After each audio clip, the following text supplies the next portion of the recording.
वज़ीर-ए-आज़म नरेंद्र मोदी के सिंगापुर दौरे का दूसरा दिन। आज ईस्ट एशिया समिट में करेंगे शिरकत। सिक्योरिटी और दहशतगर्दी पर खास बातचीत मुतवक्की।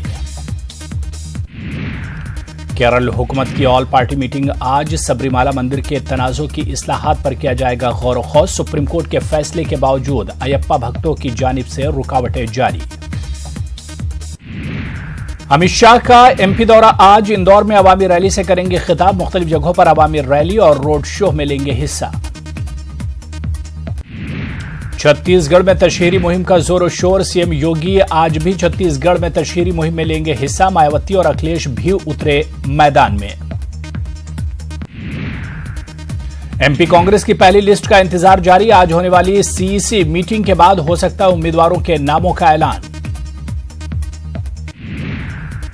बीजेपी में कहीं खुशी कहीं गम। पार्टी ने राजस्थान में जारी की 31 उम्मीदवारों की लिस्ट। 14 अरकान असेंबली का पत्ता साफ। 3 वज़रा भी मायूस।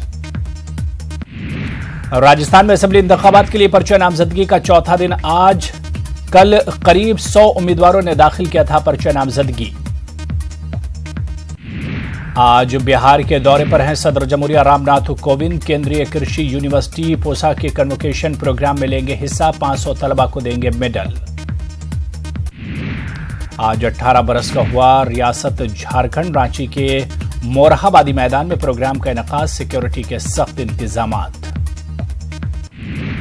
गजा तूफान के तेवर सख्त। आज तमिलनाडु के साहिली इलाकों से होकर गुजरेगा गजा। तमिलनाडु और जुनूबी मध्य प्रदेश के साहिली इलाकों में बिगड़ सकते हैं हालात। महकमे मौसमियात का बयान। 2008 मालेगांव बम धमाका मामला। मुंबई की खुसूसी अदालत में समाअत आज। कर्नल पुरोहित और सुधाकर द्विवेदी हैं कलीदी मुलजिम। दिल्ली में सीईएल के मुलाजमीन की हड़ताल आज। मरकजी हुकूमत से आर पार की लड़ाई की तैयारी में सीआईएल के मुलाजमीन प्राइवेटाइजेशन के मामले में कर रहे हैं एहतजाज। आज दिल्ली में सरकारी दफातर का हाफ डे। दिल्ली सरकार के तहत तमाम दफातर, खुद मुख्तार इदारे और अवामी इदारे बंद। दोपहर 2 बजे से पहले तक अवाम के लिए खुले रहेंगे दफातर।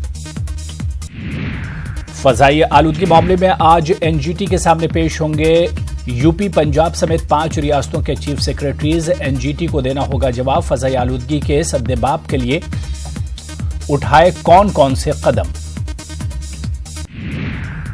अब दिल्ली में कीजिए यूपी की सैर। प्रगति मैदान में शुरू हुआ 38वां ट्रेड फेयर। 16 नवंबर को ट्रेड फेयर में मनाया जाएगा यूपी डे। योगी आदित्यनाथ होंगे शामिल। कानपुर के निजी बैंक में सामने आया बड़ा घोटाला। 4 करोड़ 41 लाख रुपए का हुआ गबन। 3 लोगों के खिलाफ एफआईआर दर्ज। मेरठ में ऑनलाइन शॉपिंग साइट्स की डिलीवरी बॉयज को लूटने वाले गैंग का पर्दाफाश। पुलिस एहलकार का बेटा अपने साथियों के साथ करता था लूट। पुलिस ने किया गिरफ्तार।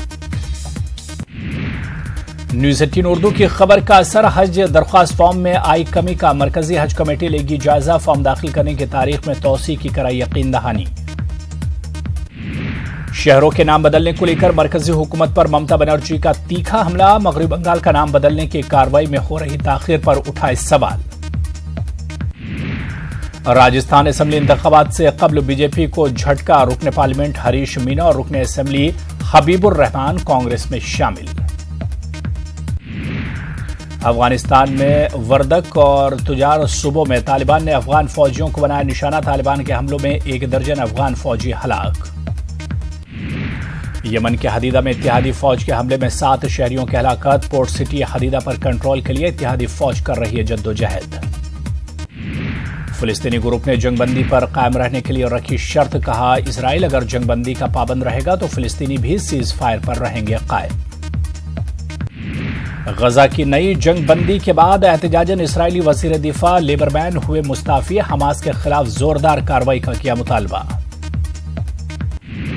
श्रीलंका की पार्लियामेंट का नए वजीर-ए-आज़म पर अदम एतमाद। वजीर-ए-आज़म राजापक्षे के खिलाफ तहरीक अदम एतमाद मंजूर। सुप्रीम कोर्ट के हुक्म की रोशनी में तलब किया गया था इजलास।